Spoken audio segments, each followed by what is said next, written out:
மத்தியில் ஆளுகின்ற பாரதிய ஜனதா அரசும் 2019 அன்று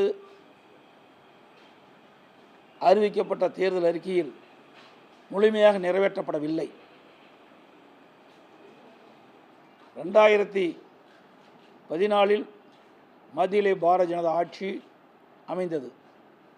அந்த காலகட்டத்தில் பெட்ரோல் விலை 71 ரூபாய், டீசல் விலை 55 ரூபாய். வெளிநாட்டிலிருந்து இறக்குமதி செய்த கச்சா எண்ணெய் ஒரு பேரலினுடைய விலை $105. இன்றைய தினம் 2024 ஆண்டு தற்போது நிலவரப்படி பெட்ரோல் விலை ஒரு லிட்டர் 102 ரூபாய், டீசல் விலை ஒரு லிட்டர் 94 ரூபாய்.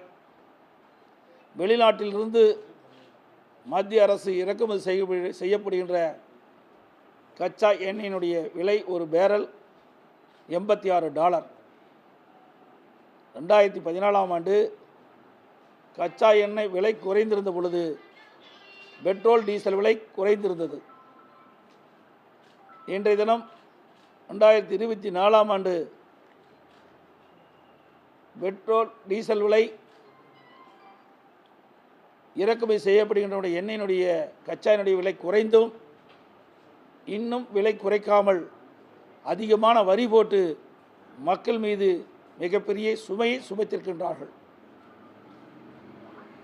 2014 ஆண்டு வெளிநாட்டிலிருந்து இறக்குமதிப்படுகின்ற கச்சா எண்ணெயின் விலை $105.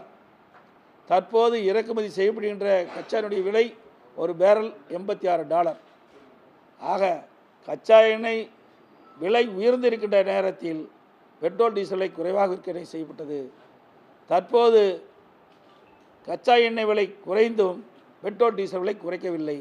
அதுதான் அவர்கள் அடிக்கடி மாறி மாறி மத்திய அமைச்சர்களுக்கு வந்து செல்கிறார்கள். ஆனால் மாநிலத்தில் இருக்கின்ற பிரச்சனையை உணர்ந்து அதற்கு தீர்வு காண்பது என்றால் இல்லை. அது தெளிவாக தெரிகிறது.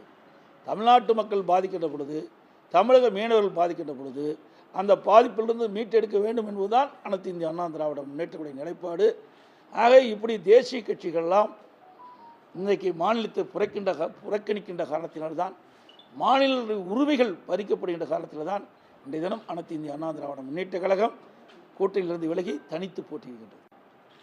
நாடாளுமன்ற தேர்தல் முன்னிட்டு மத்திய அமைச்சர்கள் பல பேர் தமிழகத்துக்கு வந்து சென்றிருக்கின்றார்கள்.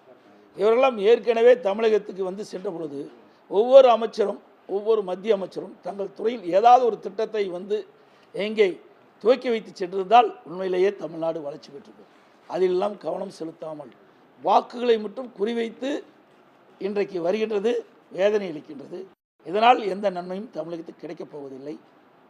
அதோடு இன்றைக்கு இயற்கை சீற்றங்கள், பேரிடர்கள் வருகின்ற பொழுது தமிழ்நாடு பாதிக்கப்படுகின்றது. அதற்கு தேவையான நிதியை மத்திய அரசு கொடுக்க மறுக்கின்றது. 2019 மக்களவை தேர்தலில் அளித்த வாக்குறுதிகளை பாஜக அரசு முழுமையாக நிறைவேற்றவில்லை என்று அதிமுக பொதுச் செயலாளர் எடப்பாடி பழனிசாமி தெரிவித்த அந்த காட்சிகளை பார்த்தோம்.